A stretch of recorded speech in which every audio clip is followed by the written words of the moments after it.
Welcome to Your Money Today, a unique look at financial, geopolitical, and other news relevant to you. For 45 years now, your host, Chris Temple, has provided his one-of-a-kind insights and advice on the markets and on our world. Whatever the subject, he calls them like he sees them. Roll up your sleeves with Chris as we get into today's program. Welcome back. I'm Chris Temple, of course, and this is being recorded on Friday afternoon, late in the day after the market close, February 7th, 2025. And we're going to do a couple of different things today. First off, I want to take a quick lap through my favorite commodity stories, as I've been talking about them for a while for 2025. One surprise that surfaced in the recent past too, to kind of add to that, which had been one of my favorites last year, and maybe is going to have to be one again. We'll find out. And then after that, I'm going to bring on this episode's special guest, my old friend Curtis Moore. He's the Senior Vice President of Energy Fuels, and they just put out some news back on the 29th of January, so just a little over a week ago. That's something that we've all been waiting for quite a long time for. It's going to really transform their story, and I think really cause the markets to re-embrace Energy Fuels' story again, where the uranium part of it at least is concerned, because that's something that's kind of been pushed off to the side by the markets in recent months for a few different reasons, some good, some bad, but we'll get to Curtis in just a minute. But first of all, I've expressed numerous times in probably the last 3 months, or give or take a little bit, my views that my three favorite commodity stories for the early days, at least, of Trump 2.0 are number one, gold, and silver, kind of dragged along with it from time to time. Secondly, natural gas specifically, and the old energy themes of oil and gas generally. I'm going to give you a little bit of an update on that in this episode. Number three, of course, is a segue into my discussion with Curtis. We're going to talk about uranium, which has still kind of been flatlining around $70 a pound on a spot price, give or take, but that really doesn't tell the long-term story of where nuclear energy and uranium are going, in my view. Where gold is concerned to start with, as those of you watching the video version of this can see here on the screen, we have once again in this past week hit a new all-time high for the gold price in US dollar terms. Of course, the gold price has been hitting nominal new highs in terms of numerous other currencies in the recent past, not as much so necessarily against the US dollar, which has been pretty much the king of the hill among fiat currencies for a while now, as I've been discussing in recent months. But we finally got that breakout again in US dollar terms. On the spot price, fell just a little bit shy of $2,900 an ounce. A couple of the forward contracts, I think the April contract that CNBC, among others, quotes was a bit over $2,900. Settled back a little bit today. Silver was pushing $33. It corrected a bit more today on Friday to close nearer $32 an ounce. But the big story with gold continues to be that it is, as I've pointed out numerous times in my own interviews on this podcast with other people, it's really marching to its own tune. It's not necessarily correlated against anything. It is being used increasingly as a crisis hedge, as a hedge against uncertainty. I think inflation hedge again is creeping into the gold price. After all, some of the news today that caused a positive early look for the stock market to turn south quickly about mid-morning was when consumer sentiment figures came out, and they were decidedly downbeat, showing that consumers not only are their most pessimistic in the last several months, but more so that their outlook rather, for inflation from their standpoint is as high as it's been in going on 2 years. That, of course, is something that Fire Marshal Jay, the Fed chairman, is always saying is not happening. He thinks inflation expectations are well anchored I don't know what kind of anchor he's talking about, but the fact is that the average consumer is not feeling that. The average consumer thinks that inflation in the next year is going to be well above 4%. And again, that's the highest forecast put out by consumers in their own habits in about the last nearly 2 years. Now, gold is still a minefield. A lot of gold stories are not participating. Some of you who have already seen my video version of This Is Still Not Your Father's Gold Market understand the reasons why. If you've not seen that before, I encourage you to do it. For a whole host of reasons. You need to know the right ways and the wrong ways to take advantage of both gold and silver. I mentioned a minute ago that there's kind of a metal coming up on the outside. That has been copper, which is kind of on the QT almost, although it made a bigger splash this week, is up about 12 or 13% in price for this year. And I would have thought, and was correct in this until recent days, that copper was going to stay somewhat dormant, maybe flat line along with most other base metals over what are legitimate fears of, perhaps the U.S. economy is finally going to slow down and join the rest of the world. If any of these tariff fears are realized, some of them, of course, on hold this week, thanks to the president giving both Canada and Mexico a 30-day reprieve until he decides what he's going to do longer term. But beyond that, you look at China, of course, and its economic problems besides the worries over tariffs. That's something that has kept most industrial commodities and industrial stories kind of on the back foot for a while. But seemingly all of a sudden, what we're seeing happen again, and this happened last spring, I think, was when we saw a peak in the copper price to a then record of well over $5 a pound US.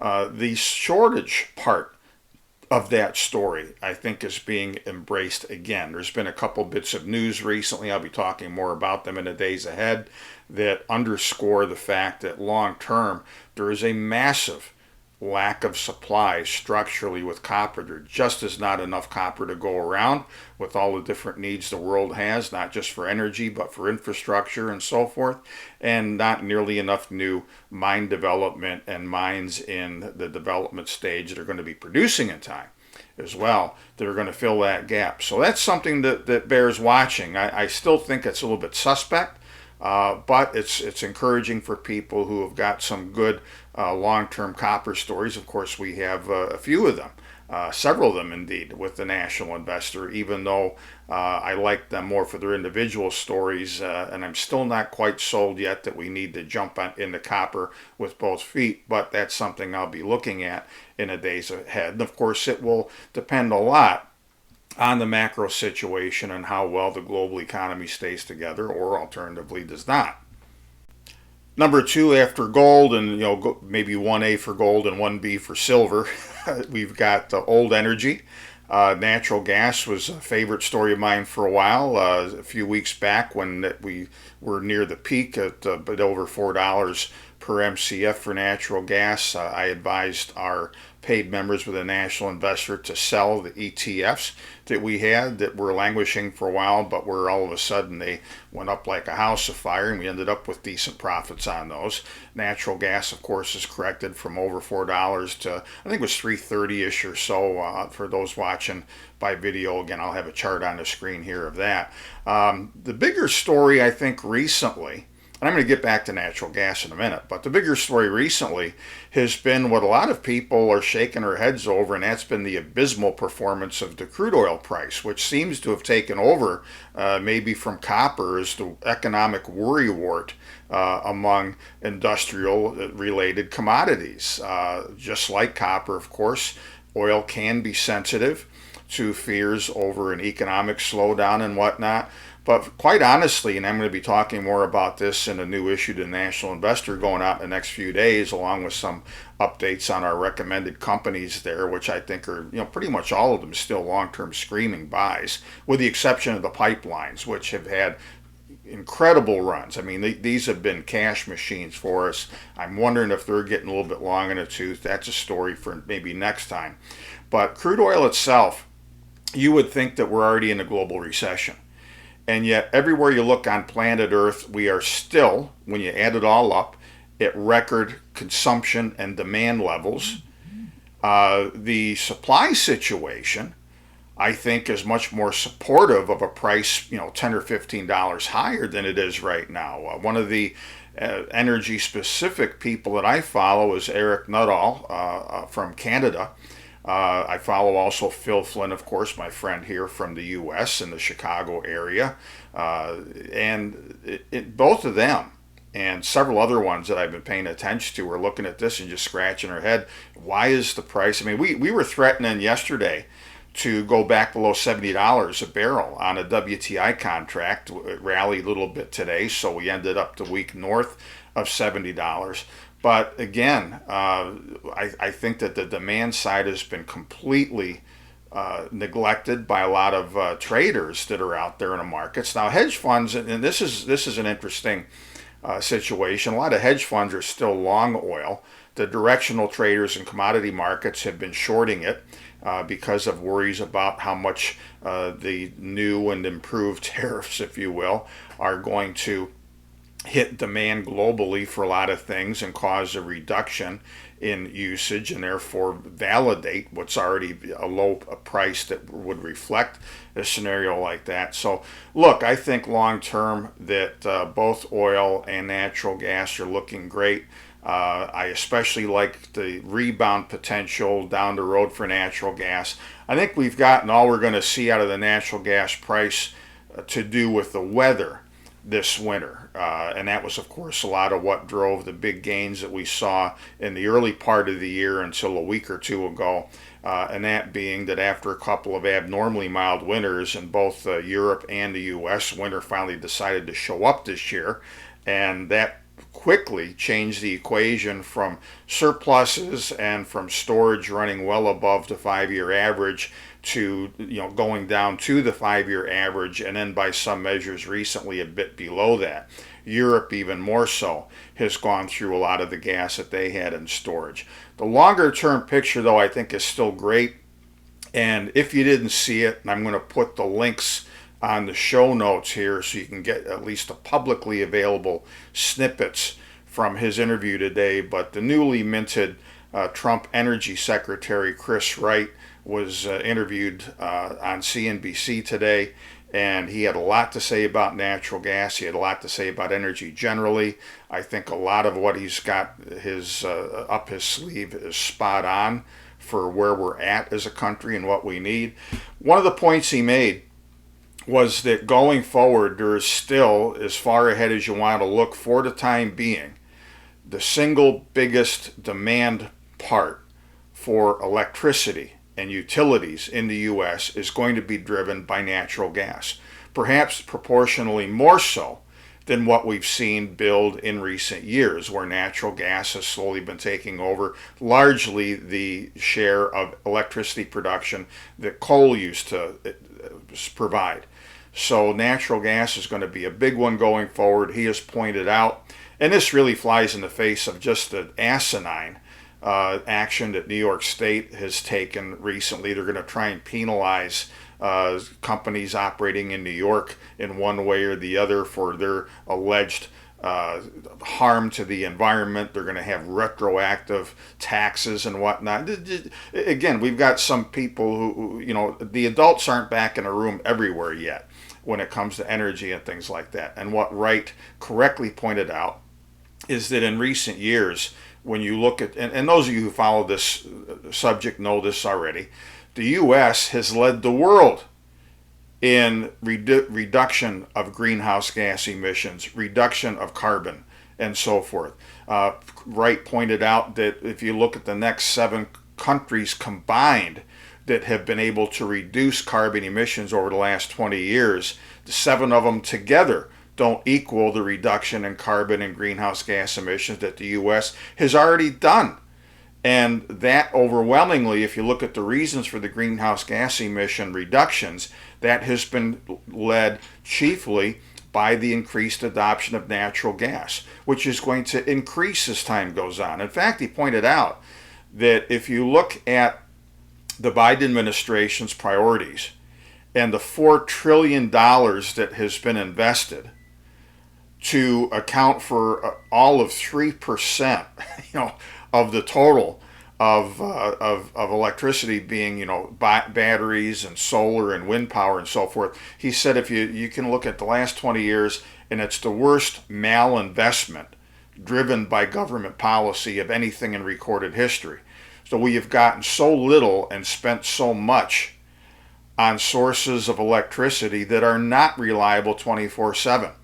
There's still a time and a place, I suppose, for solar and wind power, especially on a small scale. I know a lot. I've got friends who have their own homes that are, where it's possible and logistically easy to do this, that are driven by solar power. God bless them. That's great. You should do the same thing, I suppose, with wind.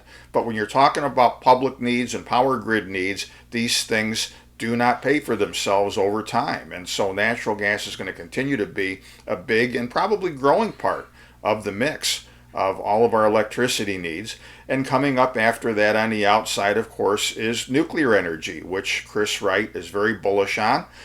He's delighted to see that private money to a great extent is going to be driving the increased uptake of nuclear energy. You look at the deal with, I think it was Microsoft over 3 Mile Island. They're going to bring back one of the reactors into production and usage that was not damaged in that accident back a generation or so ago. So nuclear energy's got a great bright future as well. And here again, something that it's basically its only byproduct is water vapor that goes up the stacks of a typical nuclear plant. So look, there's a lot of great things that have already been done by U.S. industry, U.S. ingenuity. There's going to be more of it done. I think that going forward, one of the reasons I have to add here, however, that I'm bullish on oil at the present price, as well as on natural gas after about a 20% drop from its peak price of about a month or so ago, is that demand continues to grow and supplies really aren't set to grow with them in either case, certainly not at current prices for these things. And this is where, and I was exchanging messages this morning with a colleague of mine who is quite close to the Trump administration, and he tacitly agreed with me on a certain point. He's not going to say it publicly, but the idea that more recently Trump's Treasury Secretary, Scott Bessent, is floating, and that is we're going to bring inflation down with his 3-3-3 program. We're going to reduce the deficit to 3% of GDP, and another part of that is that we're going to increase oil production by 3 million barrels a day. Well, sorry, that part of this 3-3-3 program can't logistically happen. I've talked about that a number of times when I talk about let's do the math. And the industry, almost universally, the energy industry in the U.S., has said much that same thing. Chris Wright's own company that he just left, Liberty Energy, in its annual report and in its 2025 outlook, came right out and said that they're still all about capital discipline and making sure that they don't start losing money. And I don't know of a single energy company that has publicly said that they're going to fall on their sword, go out over their skis, add productive capacity that the market doesn't necessarily need, and drive the price down just to fall on their sword to make President Trump look good. Don't hold your breath for that to happen. So, going forward, I think oil at $70 a barrel is a good bet. I think natural gas at $3.20 or $3.30 an MCF is great. I'll also add, and I'll repeat this theme again in the coming days, that I think a lot of the better Canadian stories for our neighbor to the north are screaming buys going forward. And, they've still got their own political mess to get through up there. But once they do that, and I think that once some of the more heated rhetoric, and I think some of the, approach of President Trump to Canada is frankly not helpful to the whole situation. The fact of the matter is that we cannot do without that 4.5 million barrels of oil. We get most of it from Alberta and that area that our refineries use to make refined products in the U.S. We cannot replace that today. We won't be able to replace that level of oil production in the U.S., I think, in the entire 4 years of Trump's term, truth be told. So look, I think that increased demand, supplies that are still constrained and not, maybe some cases barely keeping up with the growing demand, I think you have to love old energy. Number three, and this is going to take us into my discussion that I recorded actually yesterday with Curtis Moore of Energy Fuels. Uranium at the current price, and I'll say it again, I said it in a couple of contexts recently, among other things on my YouTube channel and on this podcast channel with my discussion with Scott Melby of UEC rather. Uranium right now at $70 on a spot price is every bit as bullish a story as it was when the commodity itself bottomed a few years back at a bit under $20 a barrel. Chris Wright is absolutely correct that nuclear energy is going to be in the ascendance along with natural gas one of these days. When you combine the two, that's going to be the strong majority, I believe, of all of our electricity and power grids, supplied production in the U.S. is going to come from natural gas, number one, nuclear energy, number two, much more so than what we see today. Now, Energy Fuels, what was holding them up in the market, I think, for a while, and I've been in this story as my longtime subscribers and followers know for quite a while. We've made several times our money already on Energy Fuels when you look at its current share price, but I think that that's nothing compared to what's coming. Frankly, in comparison to a couple other production or near production stories in uranium, UEC being one of them, which percentage-wise has done quite a lot better, especially in the recent past, than Energy Fuels has. Energy Fuels became somewhat of a confused story in the markets at the same time that they were kind of put on ice somewhat over this long-running controversy, if you will, with the Navajo Nation down in northeast Arizona over largely the ability to use the roads through the Navajo reservation to haul ore from their Pinyon Plain mine, the highest grade conventional uranium mine almost on the planet. It's as high grade or higher than a lot of the stuff in the Athabasca Basin in Saskatchewan. And once they get this thing going, in the next year or so, they can be up to 500,000, maybe approaching 1 million pound production annualized, as you're going to hear Curtis talk about. But, the issue has been with the Navajo Nation that there's been some bad blood, and understandably so, for a lot of years. Not against Energy Fuels per se, because they didn't do this, but when you go back years ago, a lot of uranium mining was done in and around the reservation. A lot of mines were left open. They were never reclaimed. A lot of old low-grade ore is stockpiled, still sits on the surface there. I'll let Curtis tell you more about the nuts and bolts of that story. But anyway, long story short, that confusion around when Energy Fuels was going to start to do a lot of uranium production itself, number one. And number two, I think the market not really understanding the other major component now of Energy Fuels, and that is as a mineral sands and rare earth company. Several months ago, I spent a lot of time on a video interview with Curtis talking about that. You'll find that on my YouTube channel if you go back. It was last May time frame, and we'll have to update that again soon as well. But that I think has kept some people kind of on the sidelines until they get their head around just how robust a business the mineral sands and rare earth processing is going to be. Energy Fuels, through their White Mesa Mill in Utah, is pretty much the only place that can process rare earth ores the way that they do right now. There's a second one that's finally up and coming, but they're a very, very important part of America's game plan to take back control of our own destiny in that area as well, not just uranium.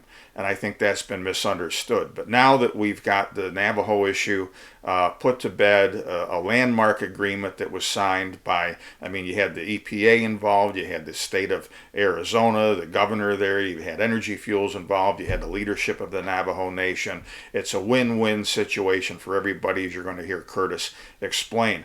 Now, before I bring him on, real quick here, of course, on the screen is the contact information. If you're listening to this, rather, by audio, the contact information and website and everything for Energy Fuels will be in the notes to the program, so make sure to visit them.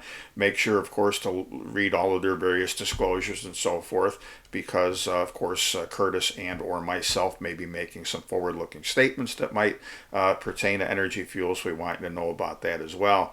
But anyway, this is a story that just got cleaned up a lot. I think investors are going to be re-embracing energy fuels again, and I would suggest that you do as well, whether you're already an investor in it or contemplating that.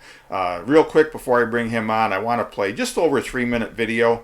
The audio version is not going to be lost on you if you're not able to, quote, watch this right now. But it's just a little bit of a background of the Pinyon Plain Mine in Arizona, which again is an extremely high-grade underground mine with a lot of production potential. And now, within days of recording this, Energy Fuels, following this landmark agreement with the Navajo Nation and everybody else involved, all the other entities, is going to be hauling and starting to process ore again and selling uranium from the Pinyon Plain mine. So sit and watch this or listen to this, and in a few minutes I'll get right into Curtis. In our global pursuit to provide reliable energy while combating air pollution and climate change, nuclear has emerged as a beacon of hope. Clean, efficient, and reliable, nuclear power is fueled by a naturally occurring element found in the Earth's crust, uranium.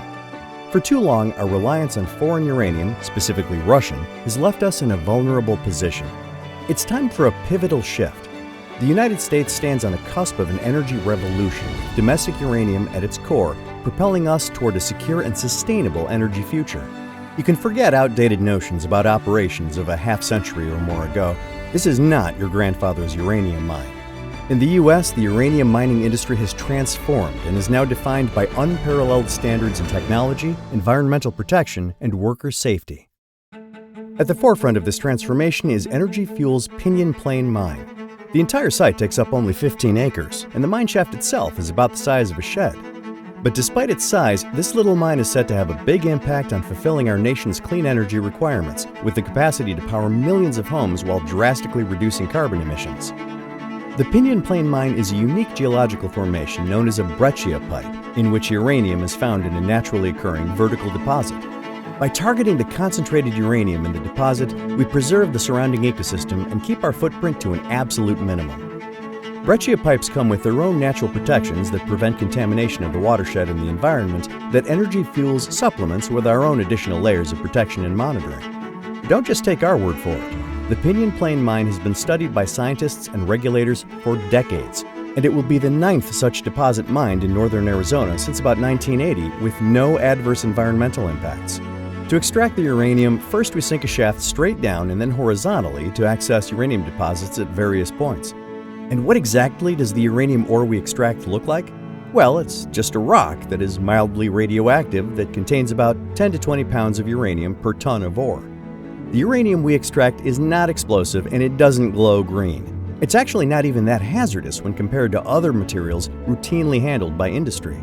It starts underground as big rocks that we break down into smaller rocks, which are then brought to the surface and loaded onto a truck, tightly covered, then transported off-site for processing.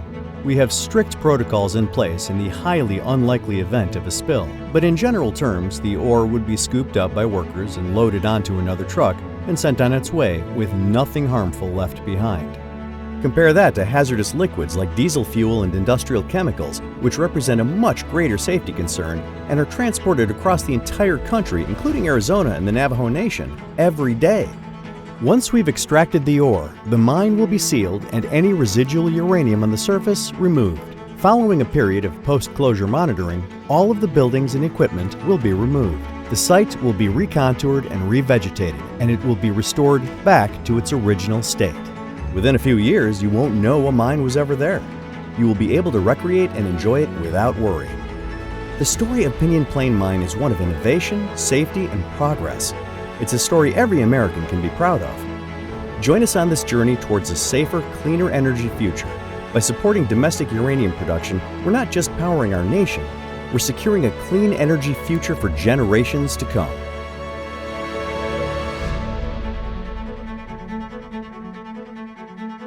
Okay, and back again with us is my old friend Curtis Moore. He's a senior vice president for Energy Fuels. Curtis, I'm glad you could get with me today. Oh, my pleasure, Chris. Great to see you. Well, it's very, very big and very long-awaited news that you guys put out on the 29th, just over a week ago, what you're calling a landmark agreement with the Navajo Nation, which covers a variety of things that we're going to add a little bit more color to today. And it included what we've got the state of Arizona, we've got the Navajo Nation, we've got Energy Fuels, we've got the EPA, a lot of different parties to this whole thing. It was a long time coming, wasn't it? Oh, I've been very closely involved in these discussions with the Navajo Nation. And the fact that we were able to come to an agreement with the Navajo Nation is honestly one of the prouder moments of my career. Yeah, these discussions went on over about 6 months. Honestly, we could have told them to, honestly, just keep trucking without their consent. But we felt like it was going to be much in the long-term benefit for Energy Fuels to sit down and talk to them, to listen to them, and to see if we could come to reach a reasonable accommodation. And I'll tell you, right from the get-go, they told us flat out, "We're not here to stop you," which we were very encouraged by. And I think over the course of those several months, we built up a lot of trust, not just with them, but also us with them, but them with us. And I would say right now it's a very cordial relationship with the Navajo Nation, which is pretty spectacular given the history of uranium mining on the Navajo Nation back in the 40s and 50s and 60s. Well, and that's kind of where this whole story, I think, started too, Curtis. And for those of you listening, early on in this country's nuclear energy life, most all of the uranium mining was done in and around the land of the Navajo Nation out in the Four Corners area of the southwest U.S. Some of it wasn't done according to what we would think would be good standards today.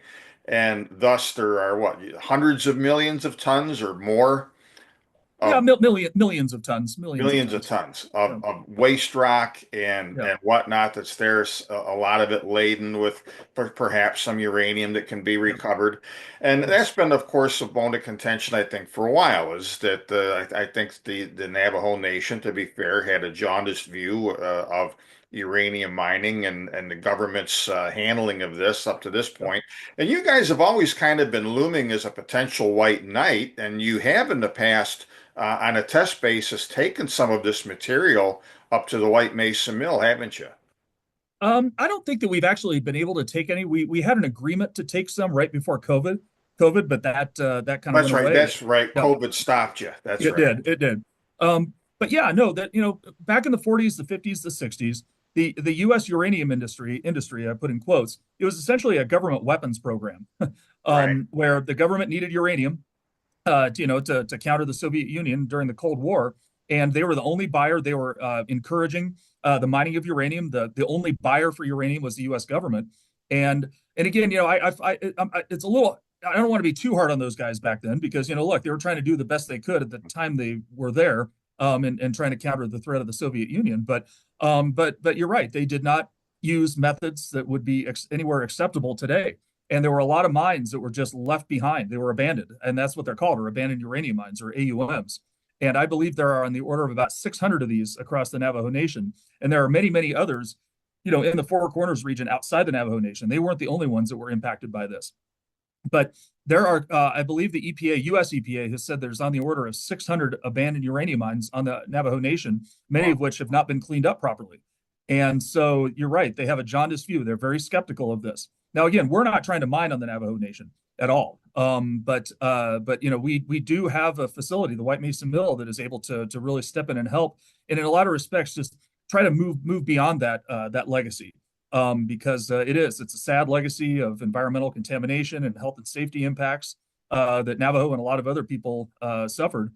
But we don't do things like that anymore, and so we're in a great position to be able to show them that that is the case.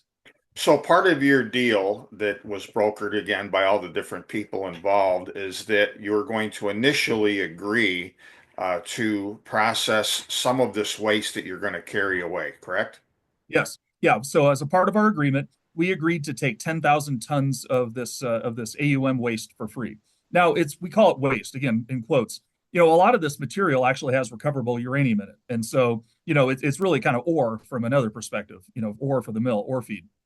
But as you said, I think in the beginning, there's potentially millions of tons of this material across the Navajo Nation, of which we could take a lot of it. This could be this probably going to be a long-term, cleanup effort.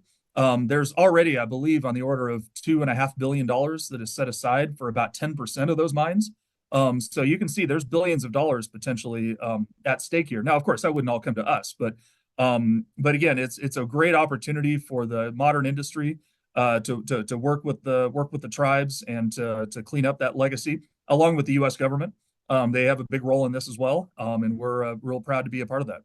Well, and in fact, that 2.5 billion that you mentioned, that's already been appropriated by the Environmental Protection Agency, correct? Yes, and they have collected money from some of the successor companies. Oh, So there's been some settlement agreements signed by the U.S. EPA, with some of the companies that are the successors to those companies, and they're big names, like I know Tronox, they entered into a big settlement with the EPA on these things. They were a successor company to those companies that were mining at that time. I think even General Electric. I mean, there's been some. wow.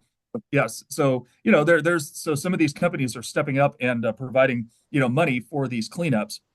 And again, at the end of the day, though, that none of this would have happened without the U.S. government. So the U.S. government is ponying up a lot of money for this too. So it's going to be a big long-term effort, probably decades long.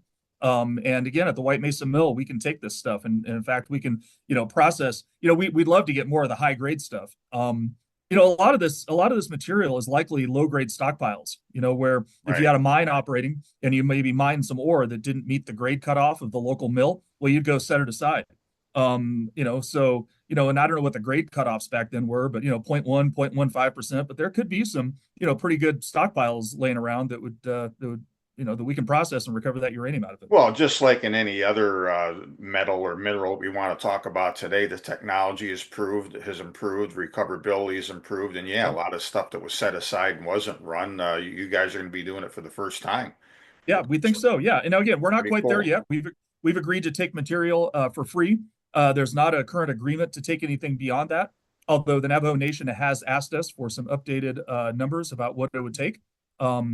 And we're licensed to take it right now. And there are some cleanup actions that are starting to move forward on the Navajo Nation. And I'm not sure that there's any good place to take that material right now other than the White Mesa Mill. And so I Right. think that's one of the big reasons why they're interested in working with us. I know Navajo President Boo Van Nygren, he made it a campaign promise to his people that he was going to get cleanups going on at least two mines before the end of his term.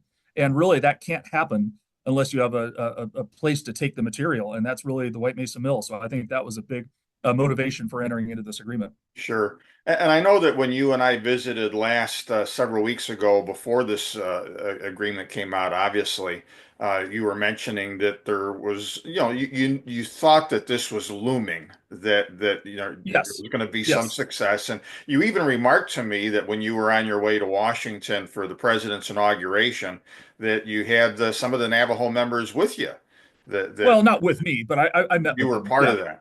Yeah, Yeah. yeah, exactly. Yep. So, no, I'll tell you that we've developed some really great relationships. I think that many of them, not all, but many have come to realize that rather than being the devil incarnate like some of the activists believe us to be, we're probably one of their best friends.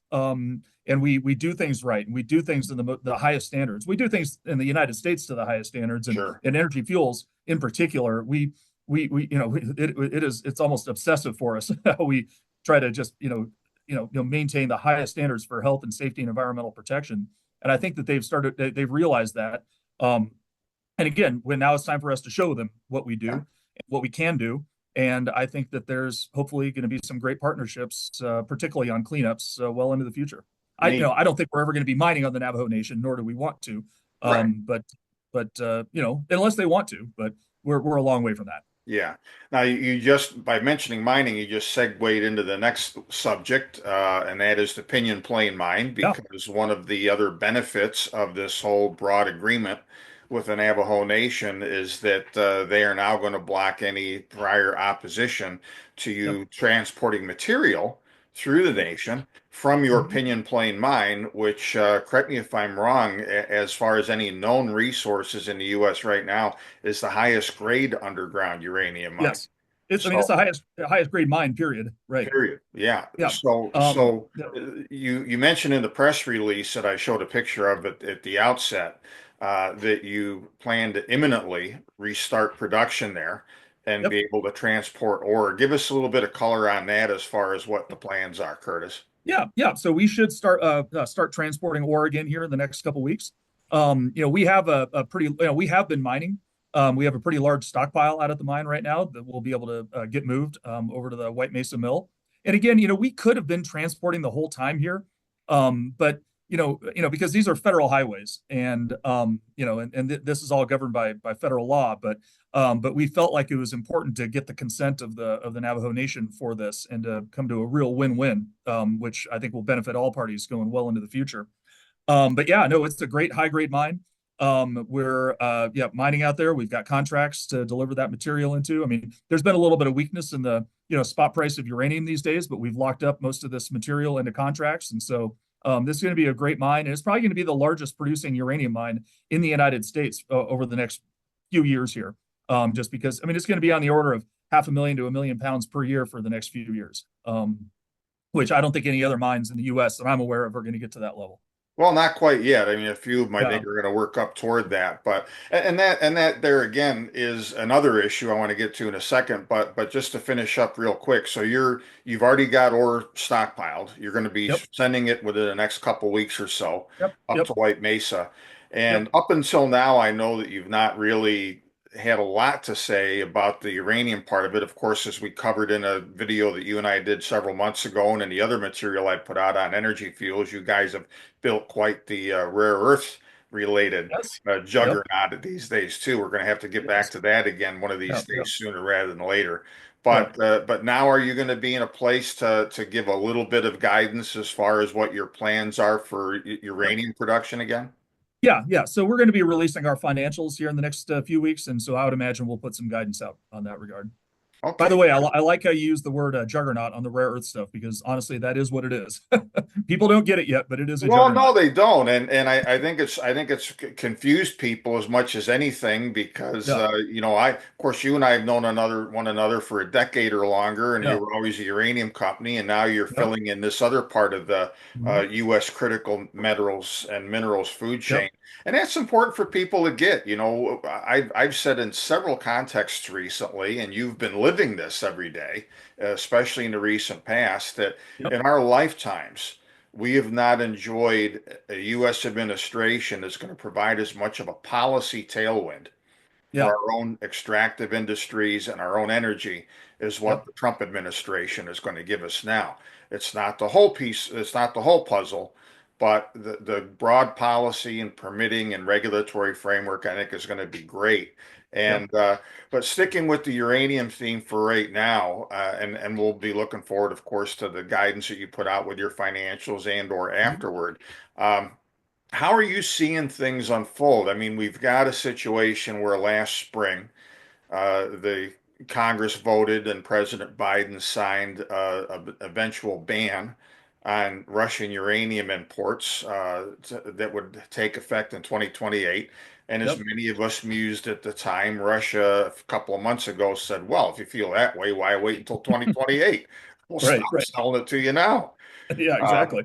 and so China, kind of through the back door, they're the ones still supplying us. It's probably Russian uranium, at least to some extent. They're supplying enriched uranium, but that's going to be put to an end, I think, sooner rather than later. So Mhm. you're really in the catbird seat because there's only a handful of companies, yourself being one of them, that's going to be able to step in and start filling some of this uranium need. So what are you hearing right now, in these admittedly early days from the Trump administration as to what kind of a role they're looking to you guys to play here?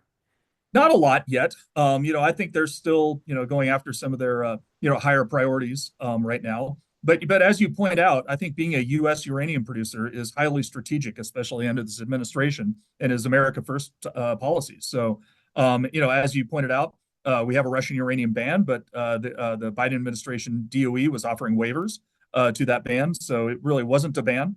Um, there was some indication that there was maybe some circumvention through China, I would say it wasn't a lot, but it was growing, and it's certainly something we want to make sure, we don't just trade, dependence on Russia for dependence on China for enriched uranium. Sure. So again, we'll see what actually comes about. We know that the Trump administration is supportive of nuclear. The new energy secretary, I mean, he's a nuclear guy, so I think that we're very excited about what's to come because there's a wonderful opportunity here for the U.S. to regain our leadership in the nuclear fuel Right. cycle. Now, in addition to the Pinyon Plain mine in Arizona, you've got several other projects. Yep. Can you tell us if any of those are going to be coming back online in a bigger way?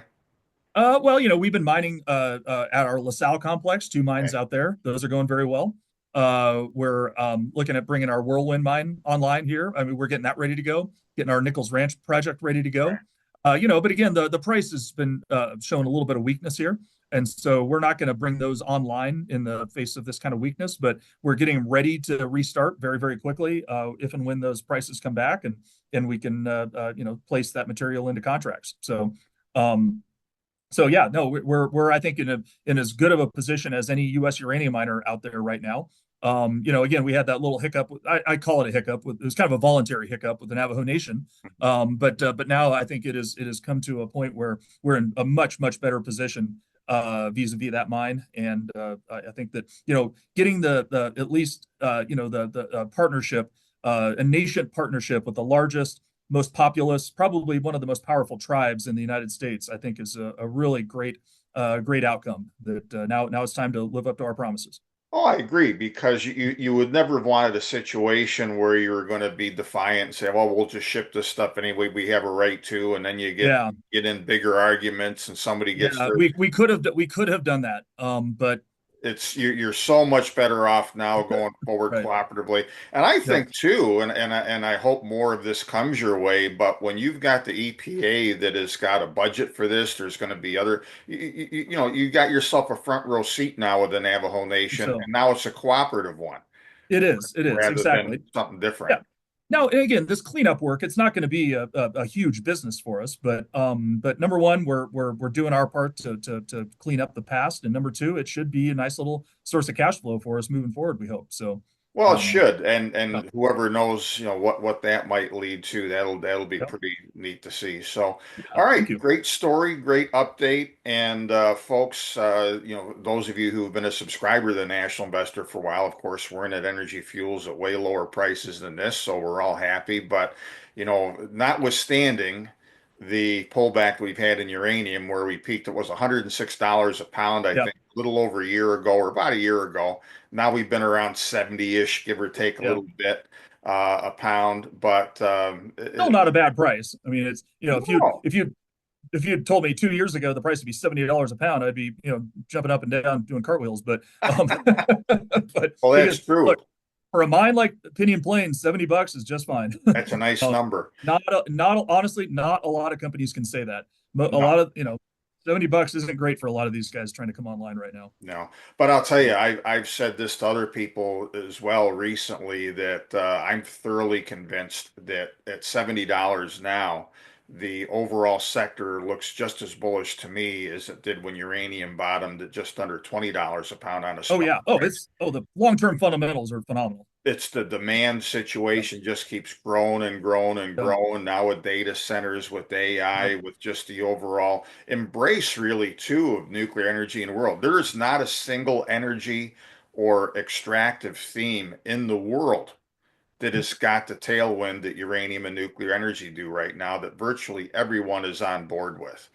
Yeah, I would agree. And I would also encourage people to not pay too much attention to the spot price. It's Yeah. a small market. It's easy to manipulate and move around just on some small transactions, and it does happen. That does Yeah. happen. Um, Track the long-term price, and which is $82 a pound right now. That's a much greater, better indicator of where Well, the and the prices for the enriched products in a couple of contexts, which unlike the spot price, which pulled back $30+ a pound from yeah. its all-time, those continue to hit all-time highs, Great point. Great the point. enriched Great prices. point. So Yep. it tells you just how tight the market is going to be going forward. And again, I think that this is a great story, and folks, especially when you've got a made in the U.S. story on uranium like energy fuels, it's far from too late to take a position. I mean, and frankly, I think because of some of the market's misunderstanding of exactly what you've got with your rare earths business now as Yeah. well. Well, and honestly, the mineral sand business. I mean, And that too. we built a rare earth juggernaut, a mineral sand juggernaut. Shoot, even the medical isotope stuff we're doing right now could become a juggernaut in and of itself. So, Right. And so you yeah, guys, when you add yeah. all of the sum of the parts, I think you're still quite undervalued and got a great history ahead of you, or a great Mhm. story in front of you, just as I said with the spot price uranium itself. So, Curtis, thanks much, folks. A reminder, I'll put it up again. Make sure that you visit Energy Fuels website, follow them on social media, get to learn more about them. Several months ago, Curtis and I talked a lot about their evolving mineral sand and rare earth business. We'll have to update that again one of these days soon, because here again, this is another big part of our nation's need for energy self-reliance that you guys are filling. And congratulations to you and Mark Chalmers, your CEO, and everybody there. So, Curtis, until next time, thanks again for joining me, and I look forward to seeing you one of these days again soon. Absolutely. Thank you, Chris. All right. We're glad you joined us today. As always, write to chris@nationalinvestor.com with your comments and questions. And be sure to visit yourmoneytoday.org if you haven't already. Sign up for our free alerts, notifications of new shows, and more. Thanks for tuning in, and we'll see you next time.